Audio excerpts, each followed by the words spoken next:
Okay, so we're very pleased to welcome Scott, who, as I say, is going to talk about surfaces in his own inimitable style. Okay, I'm going to hope not to confuse you too much. It should be something that we know about.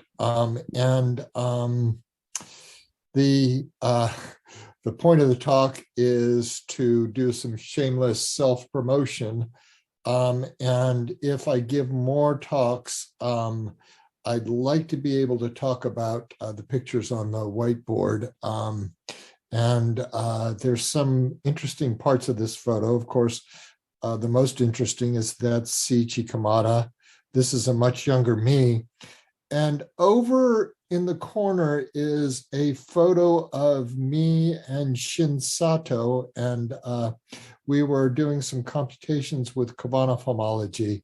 And one of my colleagues was able to get a nice picture of that. I don't know where that photo is. It used to be on the South Alabama website. Here's some other very nice photos. This is a much younger Roger. And I think that's Collins standing next to him. Is that right, Roger? This is from the Isle. I think that's Ray Licorice, isn't it?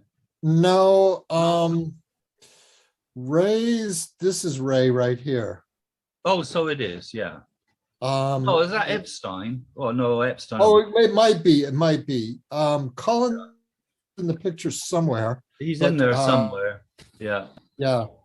This is Turayev, which is the point of this showing this photo, and I'm, as usual, standing in the back somewhere.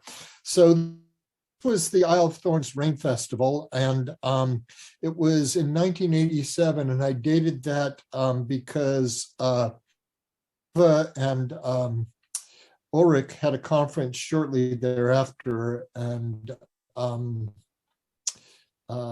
we traveled from the Isle of Thorns to the conference in Siegen. And but during the conference, Turayev spoke about the category of tangles. And 2 weeks later, one of Joyal and Street gave a comparable definition in France. The timing of that is a little bit strange because I think the Humphrey polynomial, the Freiden-Yetter definition of Humphrey, must have depended on categorical definitions. So as Roger points out, I'm going to talk about how to construct surfaces from two dots, and I think that this must have been inspired by Lou's discussion of Spencer Brown's work. So I want to start with historical principles. First of all, say that different things are not equal. Arrows in a category are used to compare things, and doing followed by undoing may or may not be the same as not doing, and we'll give some metaphors for that. Simultaneity in this context is illusory, and change followed by exchange is comparable to exchange followed by change. And we'll need all of those things as we carry on. So different things are not the same. Well, certainly 3 is not the same as 5. In order to compare 3 to 5, you have an arrow, which you might call 2. If you want to compare 5 to 3, you can compare that by an arrow in it that you might call -2, -2. And if you go from 3 to 5 via 2 and then back to 3, then you are, I guess we started -2 and then we went 2, then that would be one thing that's comparable to 0, and another thing that's comparable to 0 is 2 plus -2. And in this context, the question that I'd like to ask about doing followed by not doing is, if we go to and fro, is that the same thing as standing still? Well, sometimes it is and sometimes it's not. And we'll have of that. In general, in a category, there may be more than one way of getting from an object A to an object B. So you have a sequence of arrows to get you from A to B. You have another sequence of arrows that gets you from A to B. And you can compare these two sequences. You may think that this is a commutative diagram, but it may not be commutative. And even if it is commutative, you can ascribe to it a double arrow, which would be the diagram. And if the diagram's not commutative, then indeed you want to measure the difference between this composition and this composition. So there are two ways of measuring that. You can go from this single arrow to this composition of arrows by means of a double arrow F, or you can go from the top to the bottom by means of a double arrow upside down F. And you see, you can actually compose these double arrows. So have, and the software doesn't really allow me to do this, but you want to compose these so that the target of double F coincides with the source of F and vice versa. Once you make those comparisons, then you can compare those to an identity on A or an identity on B, and that comparison might be done by a triple arrow. So we're going to see these things in actions, and these are various schematics here of those triple arrow contexts. And I think that this says roughly the same thing, so I'm not going to carry on with that. In terms of simultaneity is illusory, you're all relatively well on in years, and you probably didn't realize that at some point in your life you had to make a decision whether you first multiplied A and B and then multiplied C and D, or whether you first multiplied C and D and then multiplied A and B.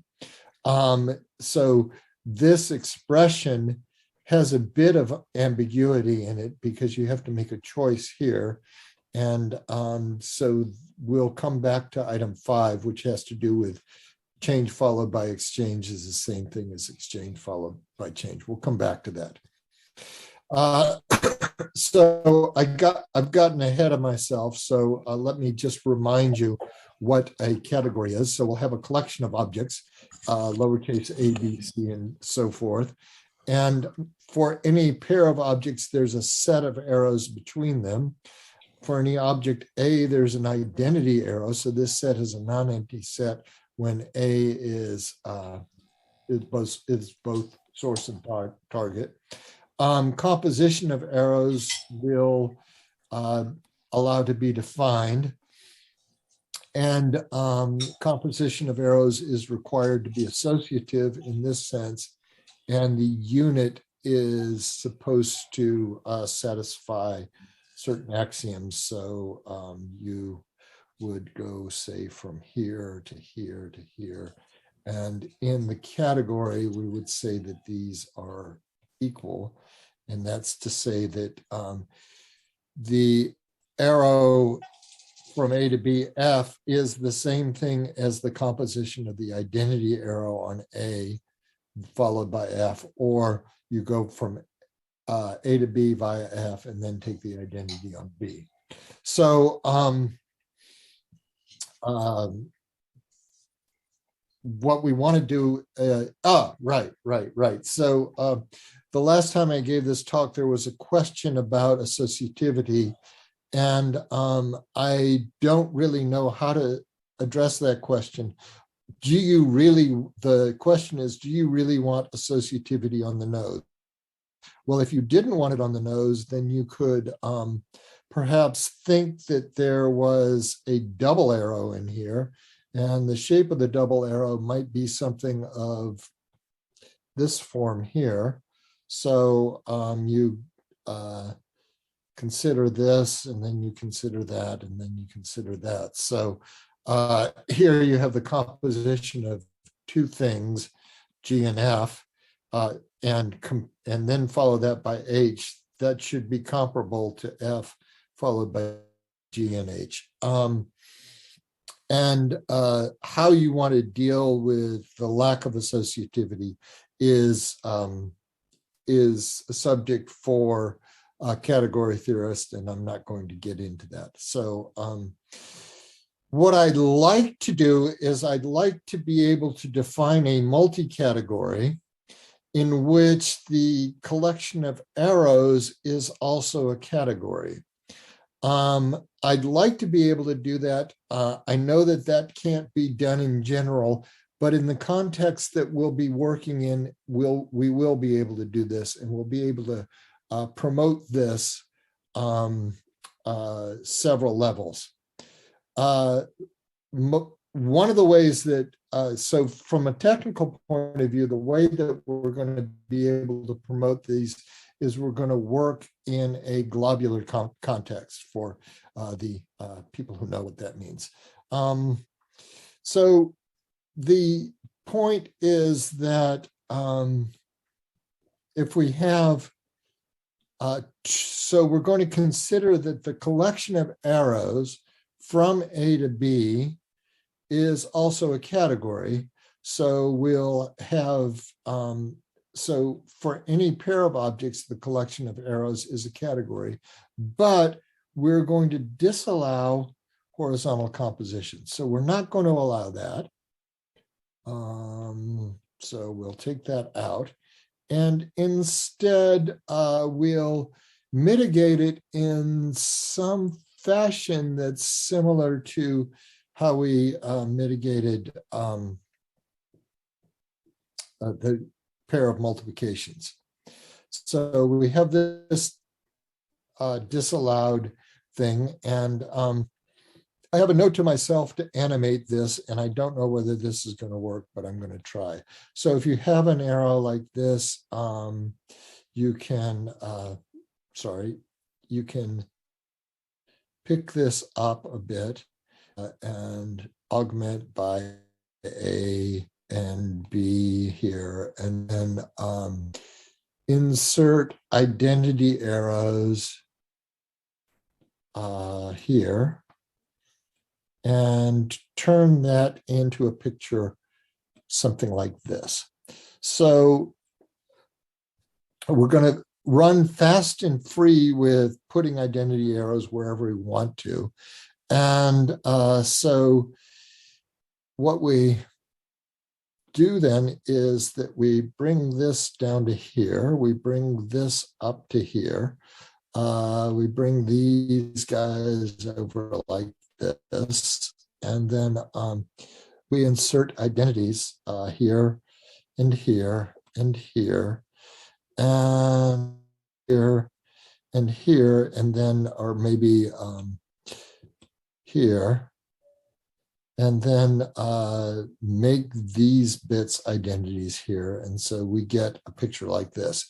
So instead of horizontal composition, we make a choice that we're first going to do capital F, and we'll allow horizontal composition with identities, and then we can do capital G. So before we go on to surfaces in three space, I'd like to do another example, so, or a specific example. So let's suppose that we have a category which has one object, and there are the only arrows in that category are the identity arrow from the object back to itself. Then we're going to have generating two arrows, the identity two arrow here, and then another arrow that we just declare to exist. So we just declare that there is a another two arrow there, and we'll mitigate horizontal composition by means of putting in these identity arrows here and here, here and here. And then there are two ways that we can mitigate that horizontal composition. So we can do it this way, and we can do it this way.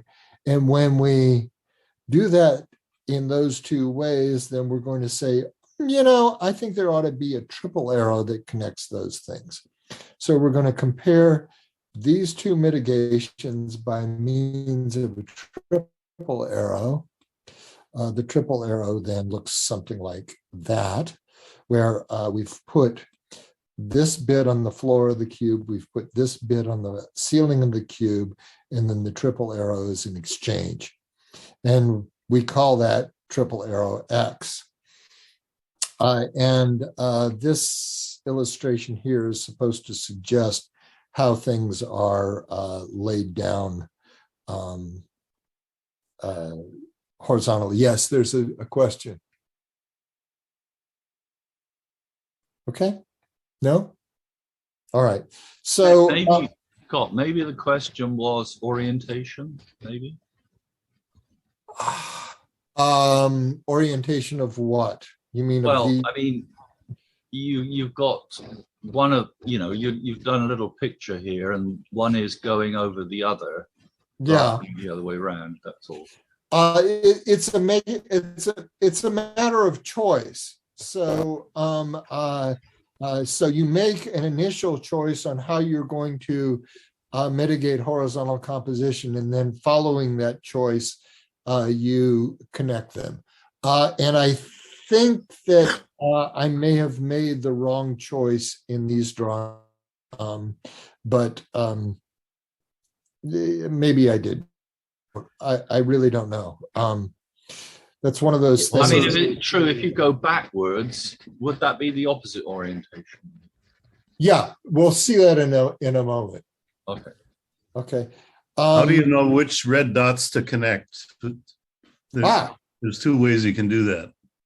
Good point. That's an excellent point. So that's a right. So you mean so for example, you may want to have connected those. Yeah. Like that.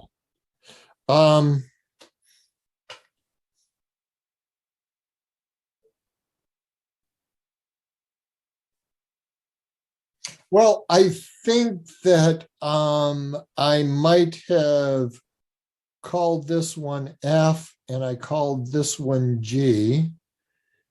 And then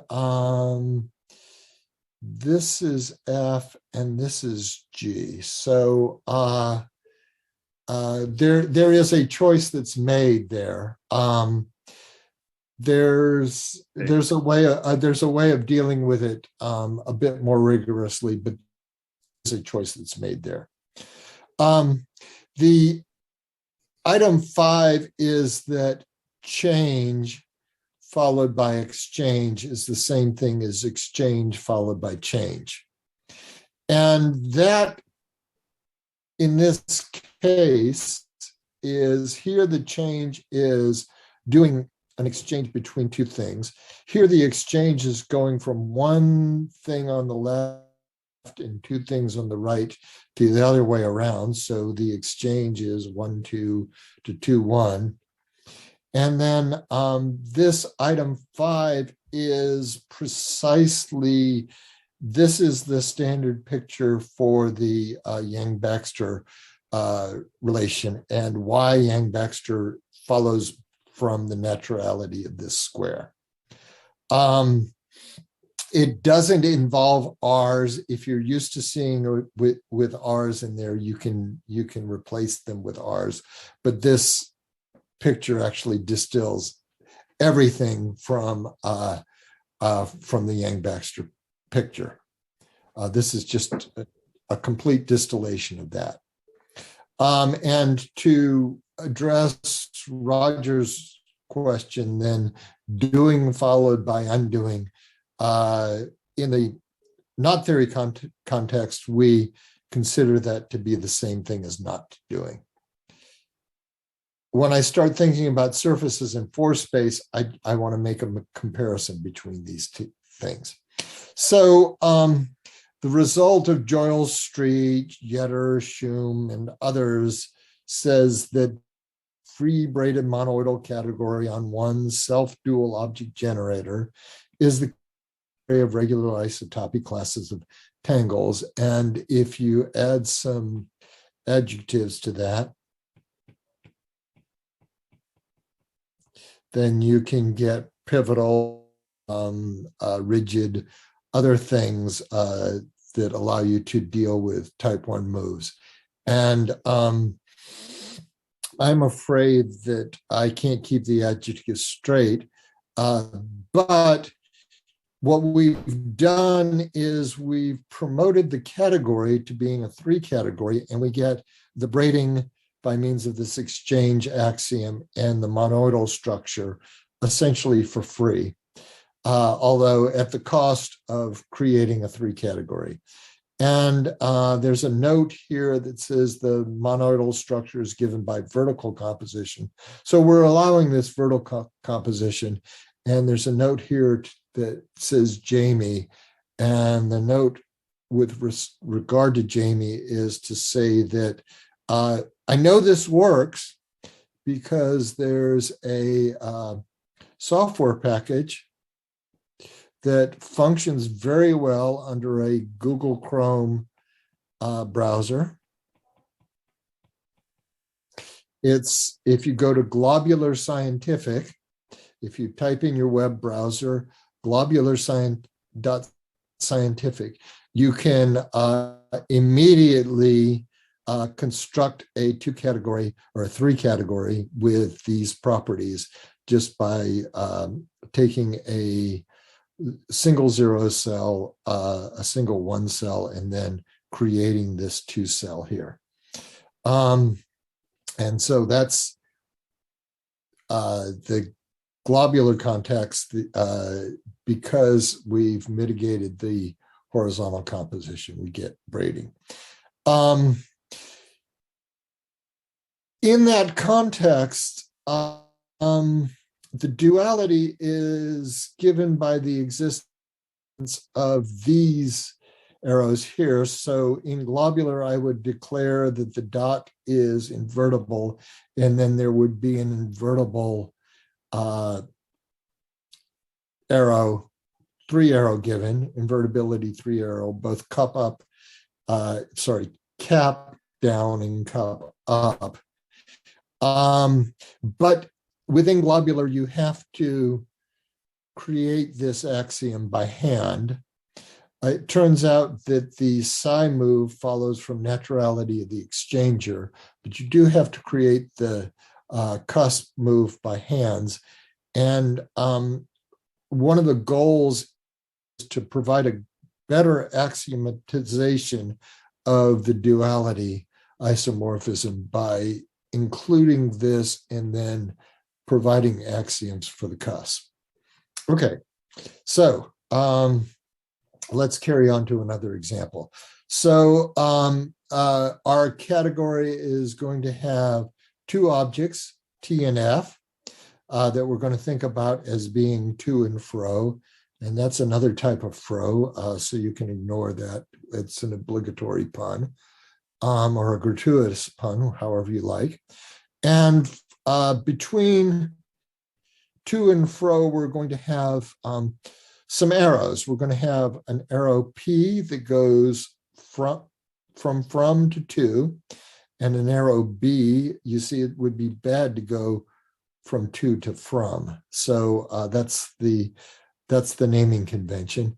And now we have, in general, an arrow is just a sequence of raspberries that either ends in P and B, starts in P, ends in B, starts in P, ends in P, starts in B, ends in B, and starts in B, ends in B, and then they can be any length. So those are all of our possible arrows. And we'll also allow, as I said before, we'll allow insertion and deletion of identity arrows when needed. And then we're going to make comparisons. So, for example, if we wanted to go from to fro, that would be positive, and from fro to to, that would be bad. So, let's see. If we started at to and we went to fro, that would be bad. If We went from fro to to, that would be good, that would be positive. And then we can compare this composition. You see, you started at 2, you ended at 2, you might as well have stayed at 2. And then you can compare that composition. Yeah.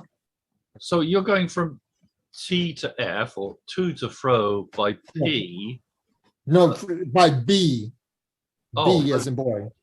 But at the top, you've got it as, you know. Oh, I'm sorry. Sorry. Yep. You're right. Okay. Yeah, that's better. I'm sorry. I just rewrote what I had before. Right. So that's bad. That's good. Okay. That should agree. Yes? Yeah. Okay. Sorry. Okay. So what are we doing? Right. We're making comparisons. You might want to call this comparison a right side up F. And this right side F might be dependent upon T, because the source and targets of the Fs are of the capital Fs are. You might call this a right side up F of lowercase f.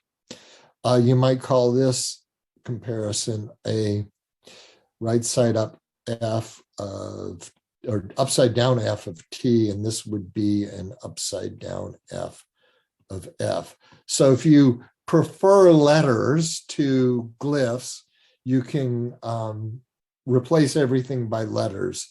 I find that the glyphs are more intuitive and they're easier to work with. Plus, you have to pronounce all those things, and I don't know how to pronounce them.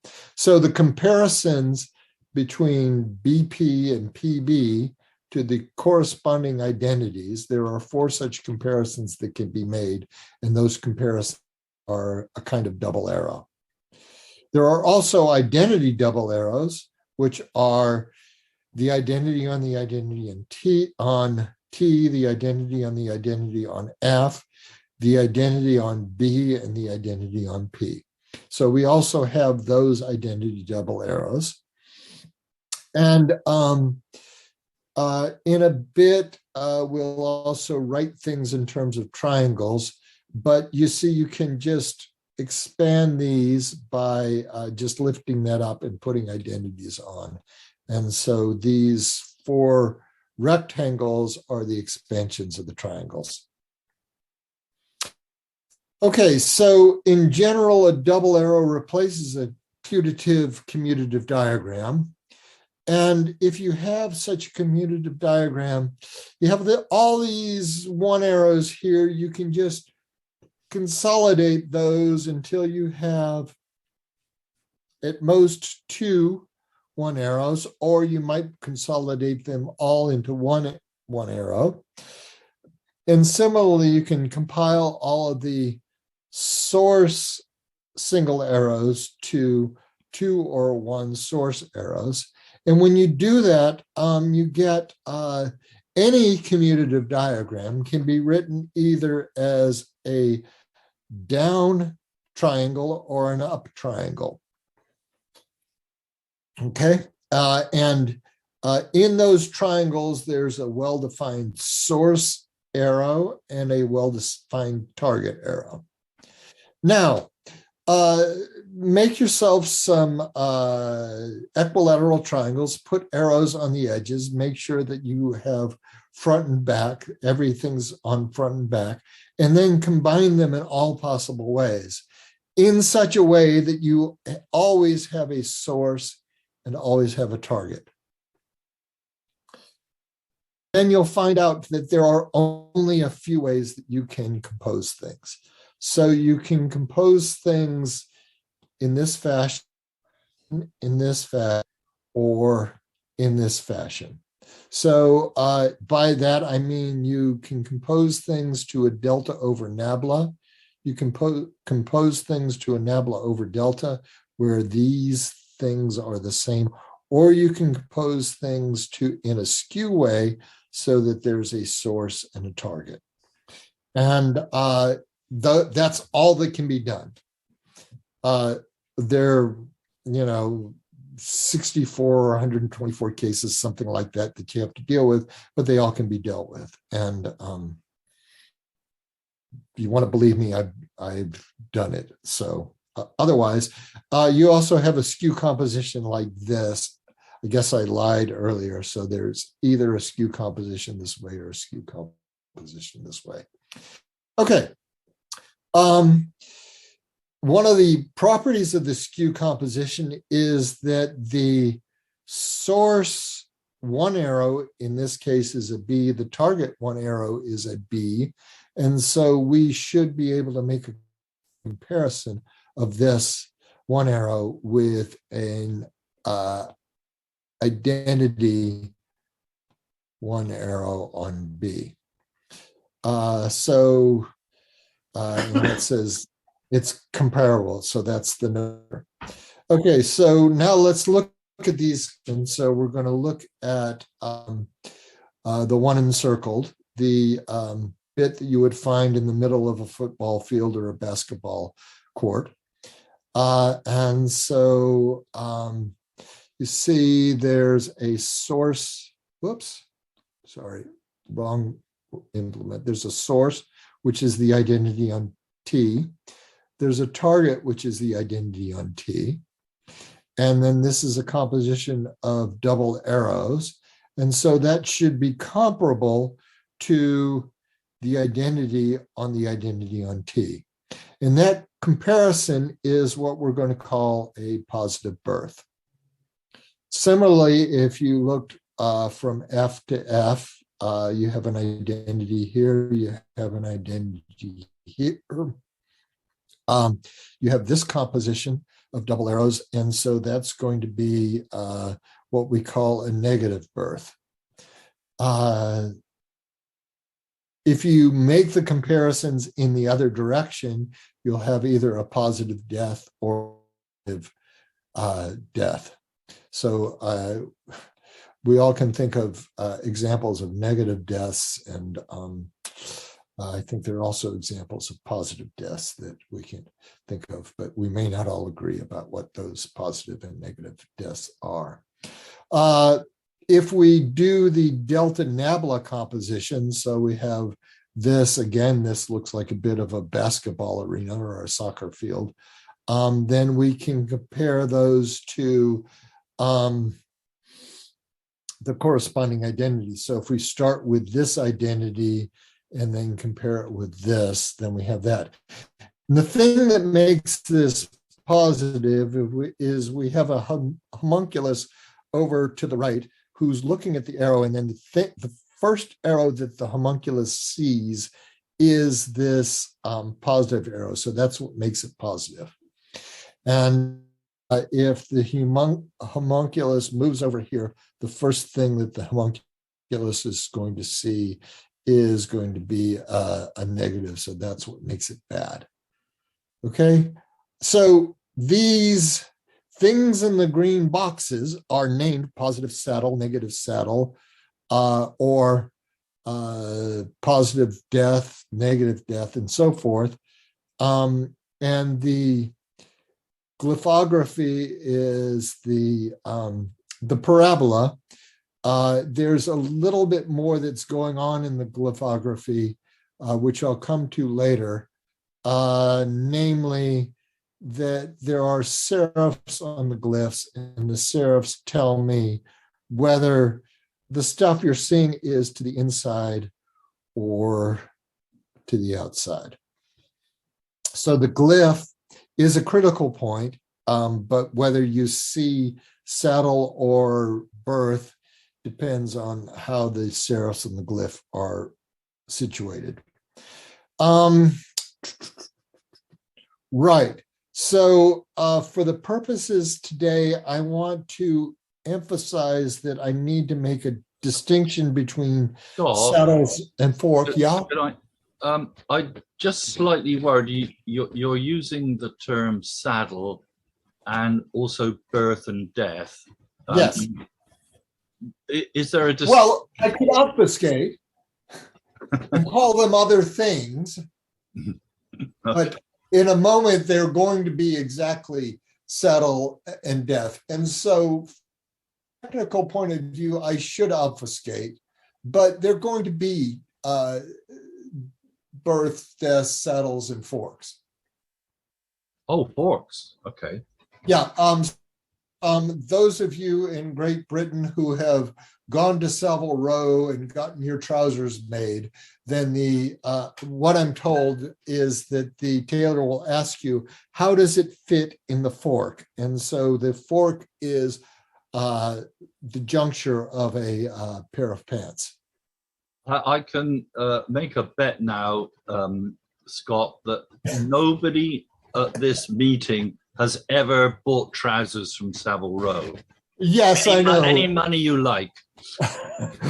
Yeah, but if you win that bet, then you'll be able to afford a nice road suit. So I'm not going to give you that.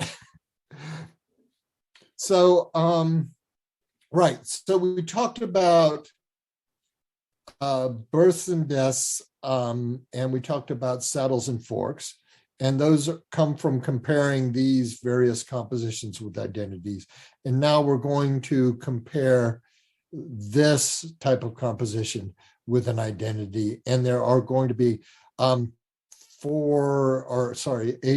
types of things. There's going to be a positive down right cusp, a positive up right cusp, depending on whether you make the comparison from the identity to the zigzag or from the zigzag to the identity. And similarly,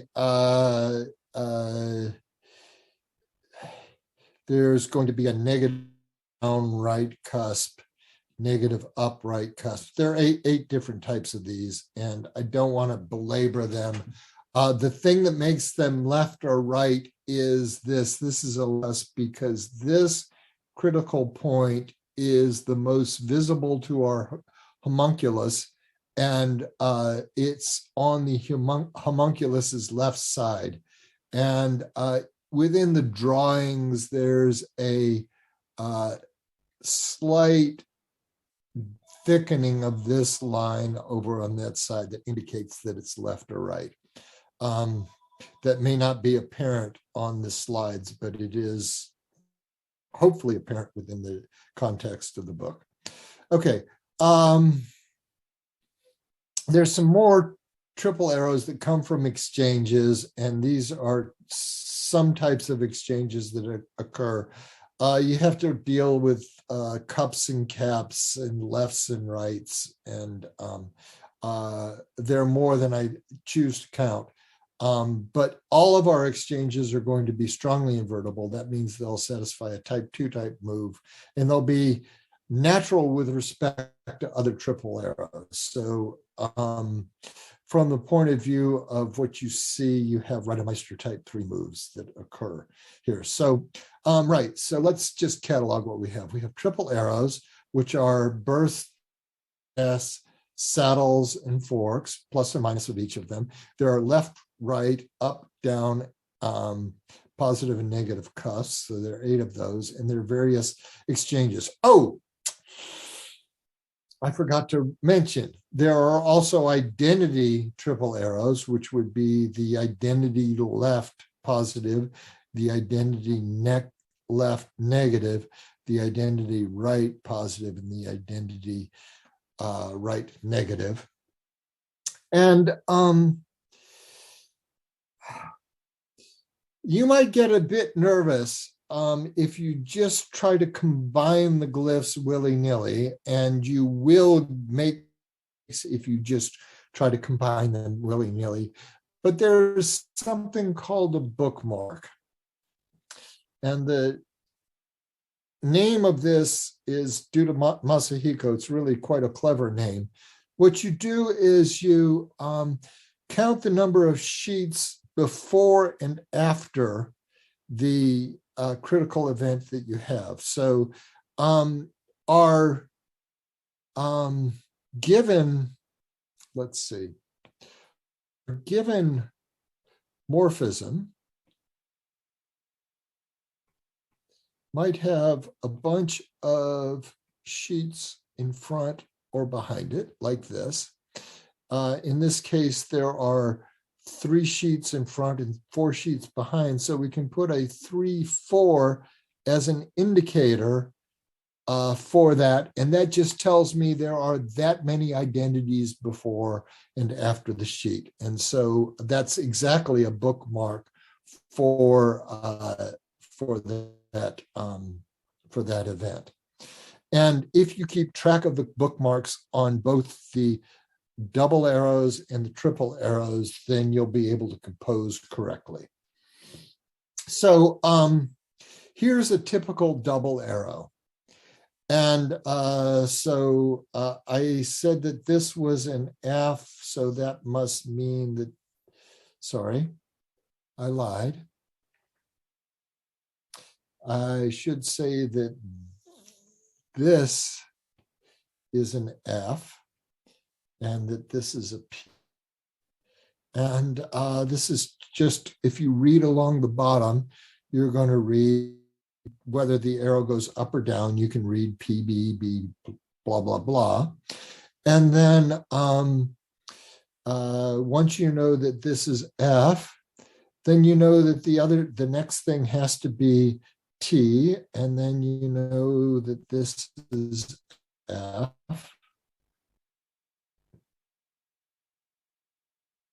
And what's inside this region must be T. This is an F here. This is an F here.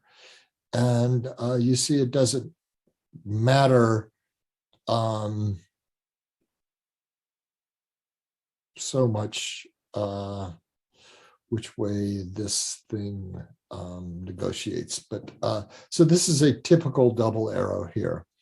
And you can, if you like, you can stratify it one critical point at a time. I won't try to draw a line there, but there's different stratifications for these things. I suppose that one should have gone up just a bit, right?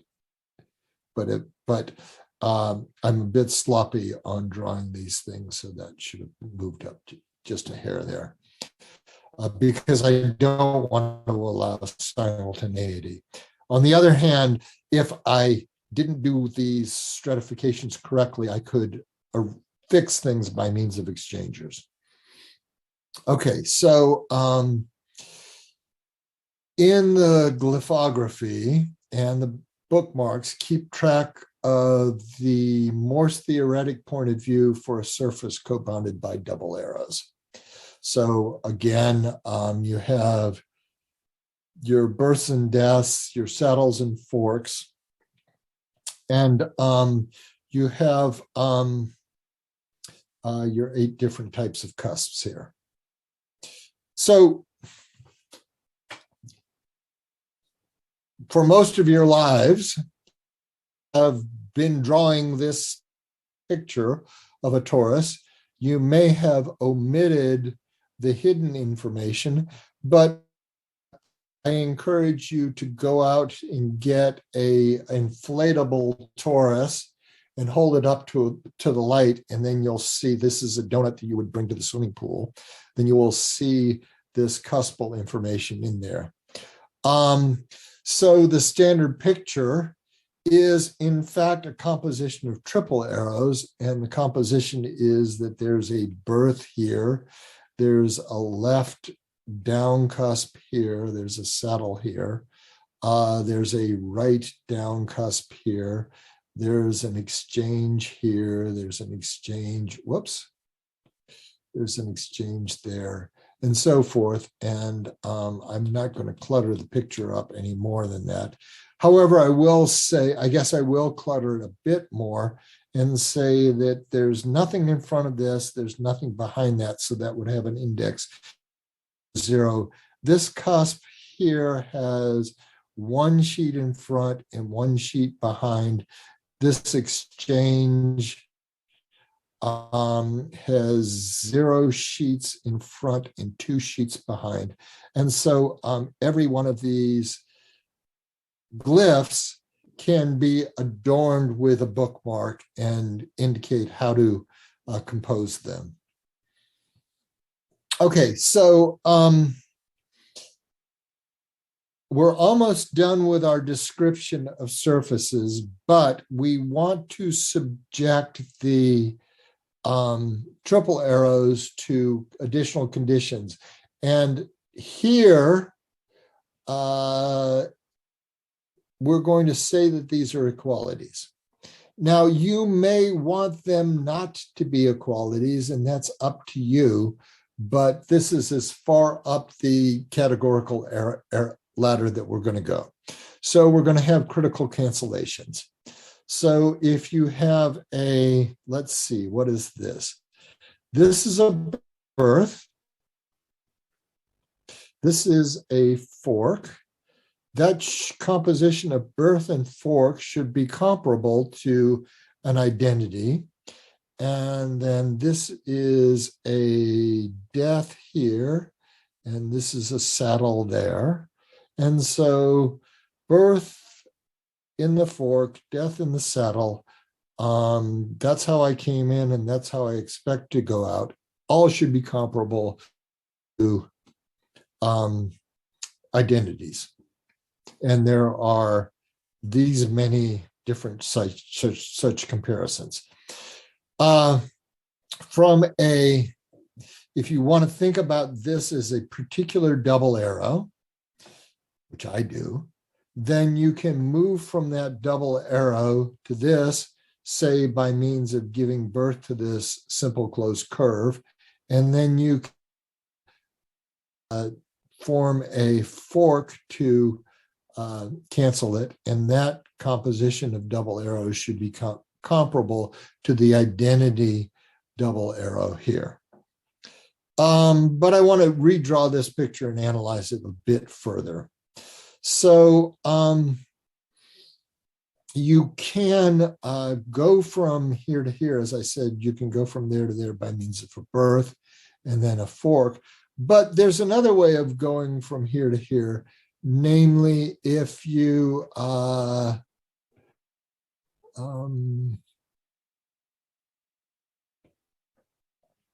put a saddle in right about there, then after you make the saddle, you're going to be at this level, and then you let this curve here annihilate death, then that's another way of getting between those two situations. And so those two critical cancellations, unless you label how the triple arrows are there, then there's a bit of an ambiguity. On the other hand, the critical cancellation is going to occur in both those cases.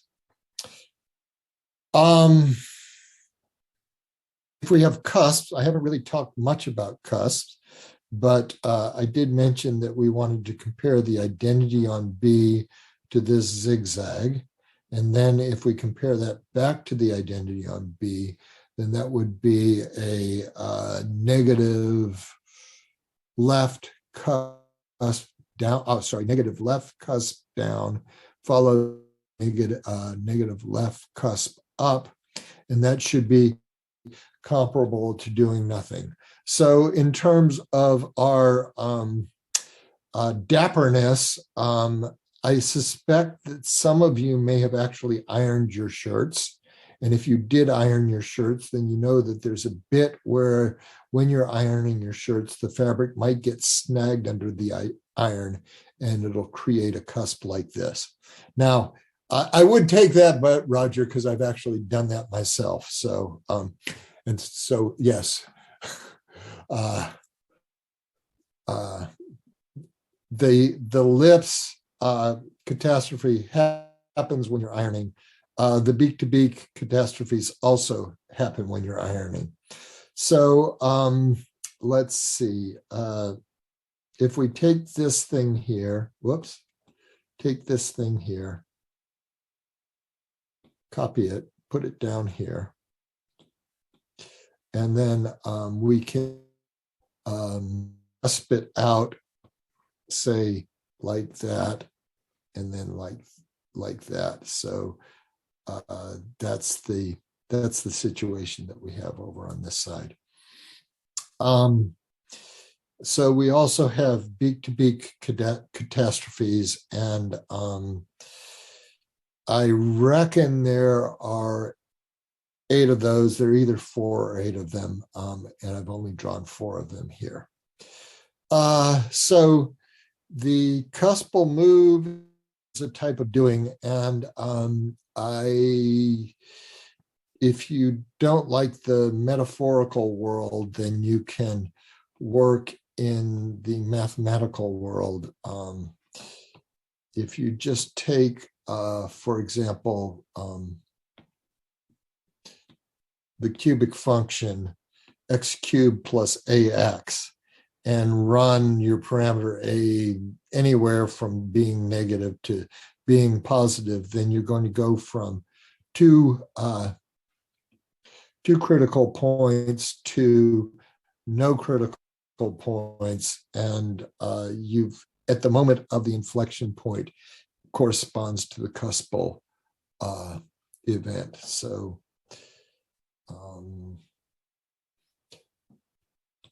I've never been able to draw something that has an inflection point agreeing with the critical points. I think that there's a theorem that says it can't be drawn well, at least not by hand. Okay, so we have these types of doing by undoing, and they're comparable to not doing. And the comparison we want to say is that that is an equality. We also have horizontal cusps, and the horizontal cusps are a bit difficult to understand, but they go something like this. So if we start, say, here with a cap to the front of a straight line, cap to the front of a straight line, and then we form a fork over here, then we'll get to this picture here, and then we can right cusp up this zigzag here. That's one way of going about. And the other way of going about is to say zigzag at a point here with a left cusp down, and then follow that with a fork over here. And then that would get us to here. And if I did this right, I should be able to combine these two pictures. Let's see. Right. So I can combine those, say, like that. And then I can combine these two like so. And let's just move that over there. And let's get rid of all the extra indices. And you see that that's an expression of one of my horizontal cusps up here. Okay. Oops.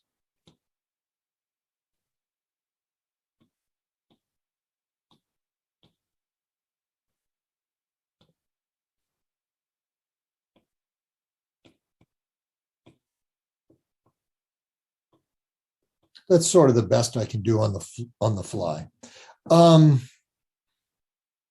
Together with the bookmarks that shows me how to manipulate the glyphs. And this is this is the same thing, and it says to annotate showing critical regions, but I think I did that. Finally, we have swallowtails. These are of this form.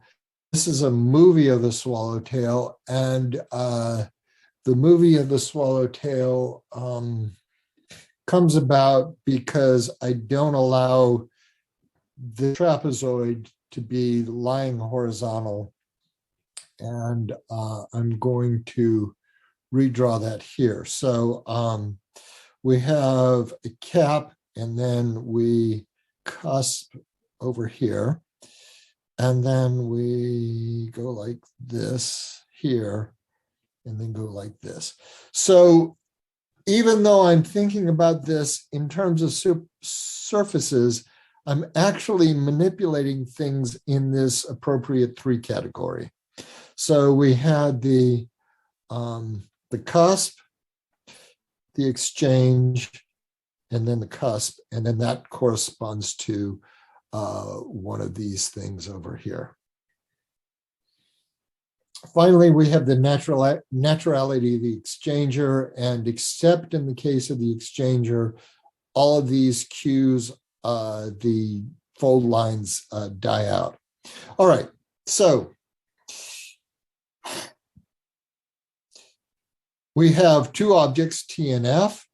We have generating arrows, P and B. We have generating 2 arrows, which are oriented cups and caps, and of course, identity 2 arrows. And then we're going to put critical points at distinct levels by saying that simultaneity is illusory. And then our generating 3 arrows come from comparing compositions to the identity 2 arrows. So we have birth, deaths, settles, forks, and cusps, and exchangers. How does this stuff work? What's the category theory that's fueling this? The category theory that's fueling it is that there are only these ways of forming 2-fold compositions. And there are only these ways of forming 3-fold compositions. Once we form these 2-fold compositions, then we compare them with identities. And once we form these 3-fold compositions, then we look at the ways that we can compare these things either by a critical point here and then here, or whatever. So the 2-fold compositions, these are all the possible 2-fold compositions. These are essentially all the possible 3-fold compositions. And I'm doing these from the point of view of one of F or T, but then you can do it with respect to the other ones as well. And that's all that you can do at those levels. So these 3 arrows then become subject to critical cancellation, lips and beak to beak, horizontal cusps, swallowtails, and naturality of exchangers. On the other hand, you have smarter people than I are called singularity theorists. Well, that's one of the groups of smarter people than I. And you have classifications of singularities. And so on the surface side, you just look at the classifications of singularities. So on the categorical side, you look at this. On the singularity theory side, you look at that. And then draw your surface, draw the hidden parts of the surface.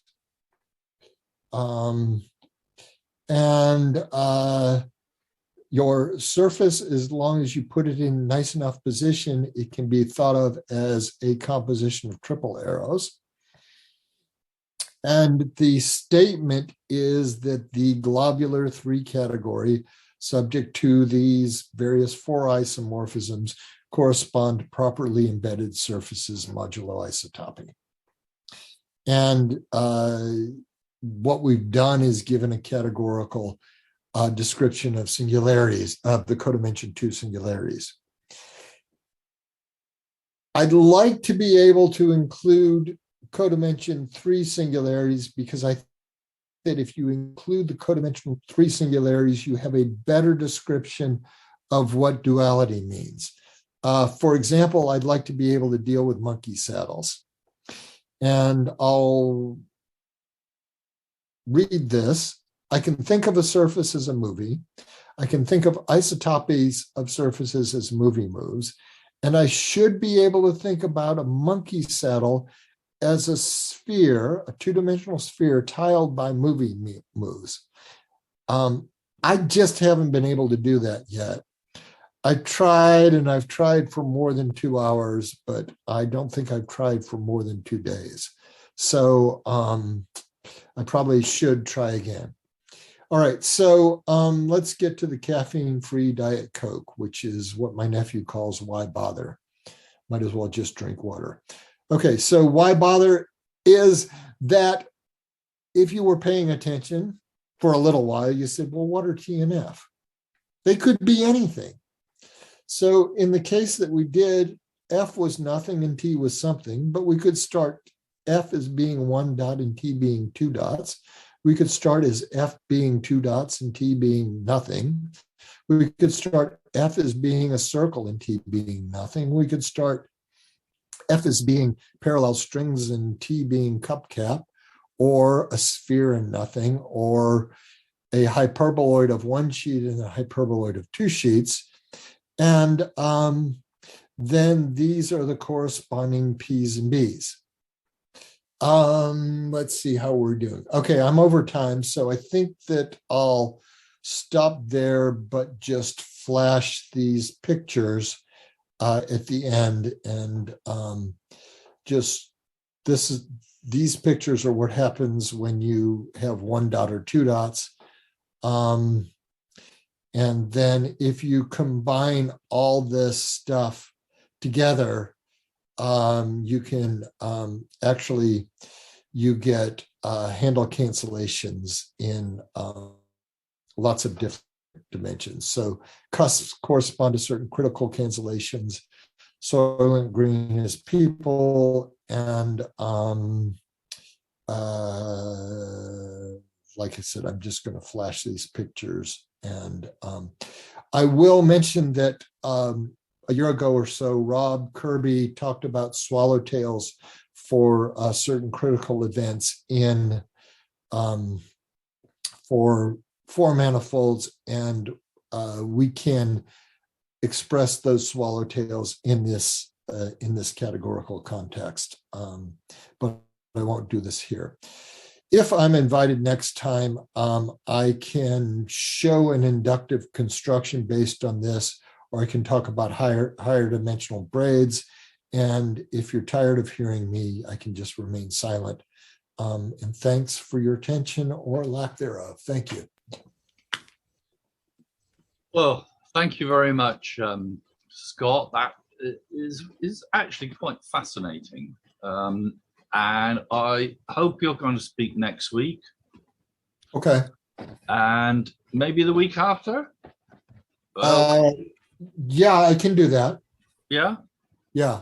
That would be great. And then we'd sort of build up steam and so on, and really get moving on this. So it's your choice. I can continue with the same theme and show how we can inductively look at handles from this point of view. I feel sort of bad about this because, of course, one of the places that I learned about handles was the fabulous book on piecewise linear topology, which some of the organizers are involved in here. And forgive me if I don't recall whether it's Fenn, Rourke, and Sanderson or just Rourke and Sanderson, but not to worry. Okay, are there any questions? I just have one. When you start, it seems to me that every time I look up the definition of a 2 category, I get a different answer. Wow. But I like your definition, but you said, I actually said multi-category. Multi-category, yeah. And the reason I said multi-category is because in a 2 category, you have horizontal composition, and you have something called the 4 square relation. Right. And in this globular context, I don't want horizontal composition except with identities. So is that what you meant when you said that there were difficulties or something, or you had Probably, I don't know whether we can talk Emily into giving a talk about this and what the difficulties are, or if she just wants to go ahead and go to the infinity category context. But Jack has a colleague, Emily Reel, who's probably the world's expert in these things, and we may want to invite her. Would be a good idea to invite her. Yeah. well, I was who's going to invite her? I was just sitting here thinking that as soon as this talk became available, I was going to send it to Emily because I thought she would be very interested in it. But I see that you guys are ahead. Mhm. Yeah. Also, Scott, please send me the slides. At least send us the slides, and we'll put them in the Dropbox. Yeah, they're virtually the same slides as before with some rearrangements, but I will do so. Well, Yes. that's all right. I'd like an informal poll, or you all can email me. Do you want me to do the inductive construction, or do you want me to show you how to use these ideas to talk about higher dimensional braids? What do you mean by the inductive construction? So the point is that Why don't you do once both? I say what T and F are, then I can make P and B be the stand-ins for T and F. Then I can make the next P and B be for T and F. And in that sense, although all hell breaks loose because it's exponential, there's an inductive construction where all of the singularities that I've described correspond to handles in codimension 1. So I'm going to bring things to a close now, and Scott, we'll discuss it later, okay? Okay. But I hope you can talk again, and I hope Emily can talk as well. But we'll work something out. So all I can say to everybody else is watch this space. Yeah, if you give me some indication, then I can write an abstract for either talk, or I can do one first and then the other. Okay. But Your choice, Scott. So thanks again, Scott. okay, thank you. And we will let everybody know what's happening. And I'm going to end now.